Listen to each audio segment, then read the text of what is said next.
नमस्कार दोस्तों, स्वागत है आप सबका हमारे YouTube channel learn with Rajni में। आज का हमारा टॉपिक है ट्रांजिटिव और इनट्रांजिटिव वर्ब। ट्रांजिटिव और इनट्रांजिटिव वर्ब एग्जाम के पॉइंट ऑफ व्यू से अगर हम देखेंगे तो बहुत ही ज्यादा इम्पोर्टेंट हैं। सभी तरह के एग्जाम्स में यहाँ से क्वेश्चंस उठते हैं और बहुत सारे क्वेश्चन आते हैं। पहले हम टॉपिक क्लियर करेंगे, उसके बाद में हम उसके एग्जाम्पल्स देखेंगे कि एग्जाम में किस तरह के क्वेश्चंस आते हैं। स्टार्ट करते हैं। Transitive and intransitive verb. अब ट्रांजिटिव और इनट्रांजिटिव वर्ब कहते किसे हैं? Transitive verb, it requires an object to complete its sense. इसको अपने सेंस को कंप्लीट करने के लिए एक ऑब्जेक्ट की जरूरत होती है। ऐसे मेन वर्ब जो अपना सेंस कंप्लीट करने के लिए किस पे डिपेंड हो? ऑब्जेक्ट पे। इनट्रांजिटिव वर्ब है, it doesn't require an object but makes good sense by itself. यह एक ऑब्जेक्ट को रिक्वायर नहीं करती है, यानी इसके बाद में ऑब्जेक्ट आए या ना आए इसको कोई फर्क नहीं पड़ता, अपने आप में ये कंप्लीट सेंस दे देती है। अब देखो एग्जाम्पल देखेंगे और उसके बाद में आपको मेरी ट्रिक बताऊंगी, और उस ट्रिक से अगर आपने टीवी और आईटीवी को पकड़ लिया तो आप कभी भी इसका क्वेश्चन रॉन्ग नहीं कर सकते हो। ध्यान से देखिएगा, एग्जाम्पल देख लेते हैं। I found a wallet. अब देखिए टीवी का पता कैसे करेंगे? टीवी का पता करेंगे, टीवी के पास आके क्वेश्चन पूछेंगे। देखो मेरी ट्रिक, ये मेरी ट्रिक है, टीवी को पहचानने की ये मेरी ट्रिक है। इस एग्जाम्पल को करने के लिए पहले आप ये ट्रिक देखें। टीवी के पास जाके आप क्वेश्चन करो व्हाट या हुम, मीन्स क्या या किसको। अब किसको में किसका भी आ सकता है या किसकी भी आ सकता है। टीवी के पास, ध्यान से सुने, टीवी के पास जाके आपको क्वेश्चन करना है व्हाट हुम। उसका आंसर जो होगा वो ऑब्जेक्ट होगा, मीन्स इसका आंसर इसका अपन को अगर आंसर मिल गया मतलब ये ट्रांजिटिव वर्ब है। एग्जाम्पल देखो, I found a wallet. Found, मैंने फाउंड किया, व्हाट क्या पाया? ए वॉलेट। हमने फाउंड के पास आके व्हाट क्वेश्चन किया तो उसका आंसर आया ए वॉलेट, मतलब ये टीवी है। राम किल्ड रावण, ये सब्जेक्ट हो गया, ये टीवी है और ये ऑब्जेक्ट है। अब देखिए यहाँ पे हमने देखा कि इसको अपने सेंस को कंप्लीट करने के लिए ऑब्जेक्ट की जरूरत है। अगर अपन ये ऑब्जेक्ट हटा देते हैं तो क्या सेंस कंप्लीट हो रहा है? नहीं हो रहा। तो ट्रांजिटिव वर्ब को अपने सेंस को कंप्लीट करने के लिए ऑब्जेक्ट की रिक्वायरमेंट होती है। राम किल्ड, राम ने मारा, तो किल के पास जाके क्वेश्चन करो हुम, किसको मारा? हुम का आंसर आ रहा है या नहीं आ रहा? आ रहा है। तो टीवी की पहचान करने के लिए वर्ब के पास जाके व्हाट और हुम का क्वेश्चन करिए। आपको अगर आंसर मिल रहा है तो डेफिनेटली वो टीवी है। ये है मेरी ट्रिक, और इस ट्रिक से ही आप आइडेंटिफाई करें वर्ब को। He laid the carpet on the floor. He laid, lay means बिछाना, तो उसने बिछाया। क्वेश्चन करो इससे, व्हाट, क्या बिछाया? आंसर आ रहा है कारपेट, मतलब टीवी हो जाएगी। इसके पास आके अपन व्हाट से क्वेश्चन पूछेंगे तो उसका आंसर आया द कारपेट, ये ऑब्जेक्ट हो गया। Next, we are awaiting our guests. ये तो हेल्पिंग वर्ब है, ये है मेन वर्ब मतलब टीवी। अब टीवी के पास आके क्वेश्चन पूछिए, अवेटिंग मतलब अवेट, वेट कर रहे हैं, किसका? हुम। आंसर आ गया आवर गेस्ट्स।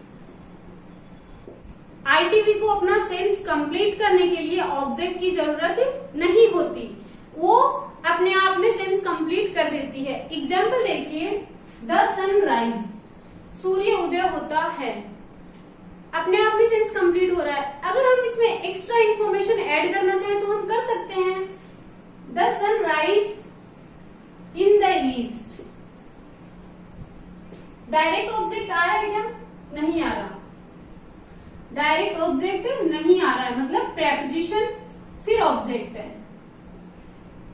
टीवी के बाद में डायरेक्ट ऑब्जेक्ट आता है और आईटीवी के बाद बाद में अगर ऑब्जेक्ट आएगा तो उसके पहले क्या लगेगा, प्रेपोजिशन लगेगा। और ऑब्जेक्ट की जगह आप कौन कौन से वर्ड को यूज कर सकते हैं, ऑब्जेक्ट की जगह नाउन आएगा। ऑब्जेक्ट की जगह क्या आएगा, नाउन, प्रोनाउन, जिरेड इंफिनेटिव, तो जिरेड इंफिनेटिव भी नाउन ही होते हैं, नाउन की तरह उनको यूज करते हैं।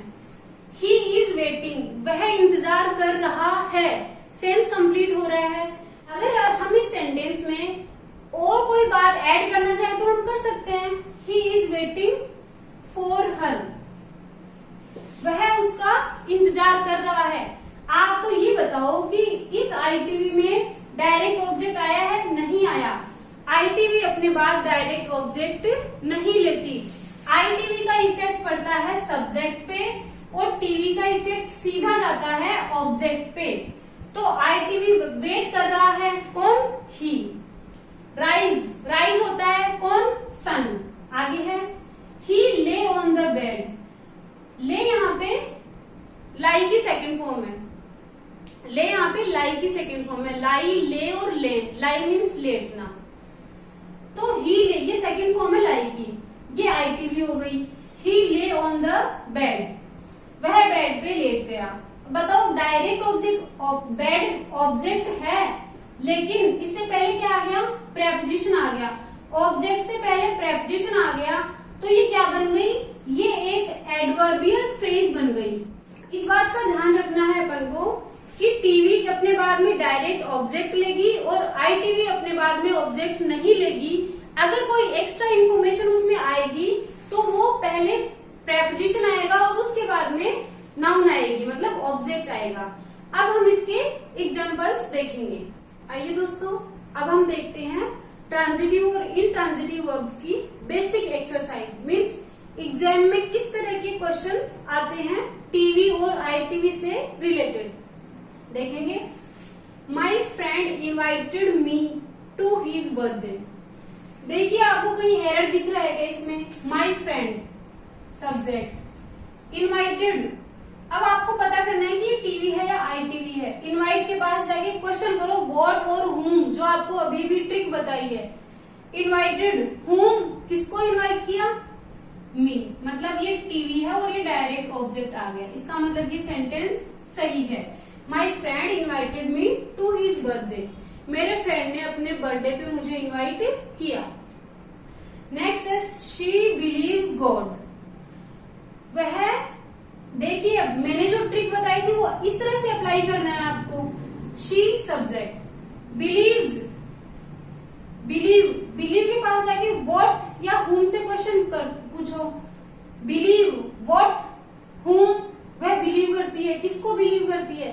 सेंस बैठ रहा है, नहीं बैठ रहा है। इंग्लिश कभी भी रूल्स से याद नहीं होगी, इंग्लिश हमेशा सेंस से याद करिए। अगर आप उसको सेंस कर लेंगे तो आपका 99% है चांसेस हैं कि राइट होगा। अगर आप स्ट्रक्चर्स और रूल्स में फंस जाओगे तो आपके दिमाग में जो चीजें हैं वो मिक्स मैच हो जाएंगी। आप सिर्फ सेंस से इंग्लिश को पढ़िए। शी बिलीव्स, वह बिलीव करती है, क्या बिलीव करती है, किसको बिलीव करती है, बिल्कुल भी सेंस नहीं बैठ रहा। इसका मतलब ये आईटीवी है और आईटीवी अपने बाद डायरेक्ट ऑब्जेक्ट नहीं लेती है। इसका मतलब ये सेंटेंस गलत है। इस सेंटेंस को सुधारने के लिए हमें क्या करना पड़ेगा, ऑब्जेक्ट से पहले प्रेपोजिशन लाना पड़ेगा। बिलीव्स इन गॉड, अब ये सेंटेंस सही है, ये ऑब्जेक्ट हो गया इसका। Ram asked to me to go home, Ram ने मुझसे घर जाने के लिए मुझसे पूछा। Ram subject, asked verb, TV है या आईटीवी वो देखो। आस्क के पास जाके व्हाट और whom से क्वेश्चन करिए। राम ने पूछा, व्हाट, क्या पूछा, सेंस बैठ रहा है, सेंस से समझ के चलिए। व्हाट, क्या पूछा, या whom, किसको पूछा, मी, मुझसे पूछा, मुझको पूछा। तो Ram asked me, Ram ask, तो whom, किसको, किसको आस्क किया, मुझको। तो ये टू हट जाएगा, ये सेंटेंस गलत था, हमने टू हटा दिया। ये टीवी हो गई, ये ऑब्जेक्ट हो गई। टीवी का डायरेक्ट इफेक्ट ऑब्जेक्ट पे आता है, इनके बीच में कुछ भी नहीं आएगा। और आईटीवी का जो डायरेक्ट इफेक्ट है वो सब्जेक्ट पे जाएगा। मीन्स बिलीव, बिलीव, कौन बिलीव करती है, वह। आगे देखिए,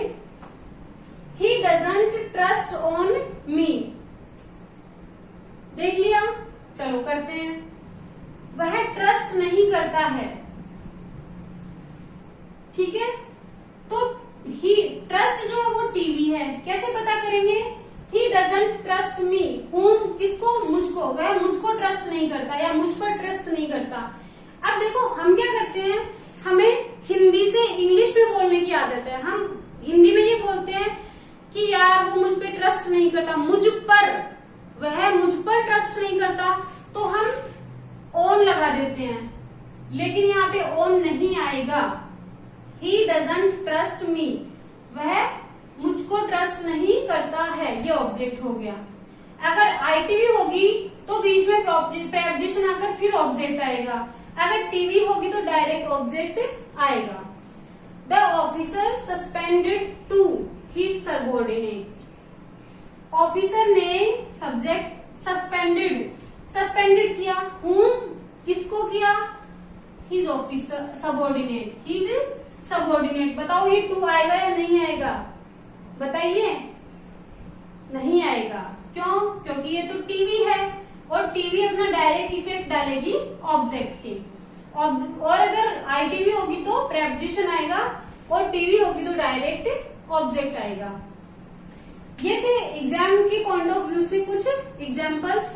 ऐसे ही आप एग्जाम्पल्स देखिए, उनको सॉल्व करिए और ऐसे ही तैयारी करते रहें, पढ़ते रहें, हंसते मुस्कुराते रहें। आज के लिए इतना ही।